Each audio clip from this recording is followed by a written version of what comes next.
Human relation. What is human relation? Human relation is the way an organization, employees, and leaders feel about each other, interact and solve problems. These are the example of human relation: communication, emotional intelligence, multitasking, interpersonal, nonverbal communication, conflict resolution, negotiation, organization, friendships, ethics, work relationship, and relation. Types of human relations influence. Family. The parents are the managers and the children are the employees, as in a company. Each member plays his role for the smooth functioning of the family system. Friends. Good friends are our treasures and investment. We invest in friendships when and render them our thoughtfulness, ideas, love, care, and concern. Friends tend to reciprocate the good things done to them. Community. The community is the place where we spend the rest of our working hours outside the place or work. Vertiginous residents dominate in modern subdivision where people come from divergent social and cultural backgrounds. Business and industry. Management deals directly with business resources such as personal materials, machines, money, facilities, and equipment, thus keeping them in indefinite relations to one another. 7 ways to become interesting. By becoming more interesting, one can add fun, excitement, and enjoyment to one's life. Declared Jules Barnes, Associate Professor of Health Sciences and Education at the University of Florida. 1. Volunteer time to a worthy organization is providing help to others, a group, an organization, a cause, or the community at large without expectation of material reward. 2. Try an activity one does not ordinarily do. Walk barefoot in the rain, explore the nature of Verde Island. 3. Pamper a pet. You might pamper a pet by feeding them cubes of cheese and knitting them a little sweater. Some people love to pamper their pets, cooking them special food and buying them expensive collars and toys. 4. Try new foods in your pet. Every owner should be changing food about every 3 months or so to maintain variety and to avoid allergic reactions. 5.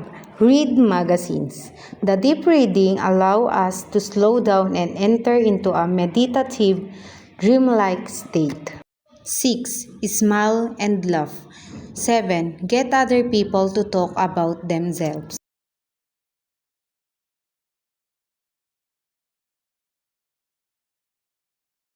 How to create your own charisma. 1. Confidence is vital. Having confidence in yourself is crucial for projecting a charismatic presence. 2. Happy people are far more charismatic than miserable ones. Positive and a good mood can make you more engaging and appealing to others. 3. Being assertive enables one to stand on his own feet. Standing up for yourself and expressing your opinions clearly demonstrates strength and self-assurance. 4. Be interested in others. Be interested in others make you more approachable and engaging in conversation. 5. Spontaneity. Being able to think and cut on the fly adds a sense, excitement, and unpredictability to your personality. 6. Make the most of your talent. Highlighting your unique abilities and passions adds a sense of purpose and authenticity to your charisma. 7. Action. Taking initiative and actively engaging with the world around you shows confidence and a willingness to make a difference. How to achieve good human relationship. Number 1. Be a good listener. Active listening shows you care about what others have to say and help build trust and understanding. Never forget to say a kind and encouraging word to or about someday. Praise God, work done. Never forget to say a kind and encouraging word. Positive reinforcement can boost someone's mood and strengthen your relationship. First, God work done. Number 3, be interested in other and be interested in their welfare. Showing interest in other makes them feel valued and appreciated. Number 4, communicate cheerfulness. A positive attitude can be continuous and create a more enjoyable atmosphere for everyone. The Auschwitz Complex. Winners, the author of the Auschwitz Complex, say the syndrome shows itself in four different ways. 1. Procrastination. Not facing a problem by putting it off. It means avoiding a problem by delaying action. 2. Perfectionism. Refusing to take an action if you want everything to come out perfectly.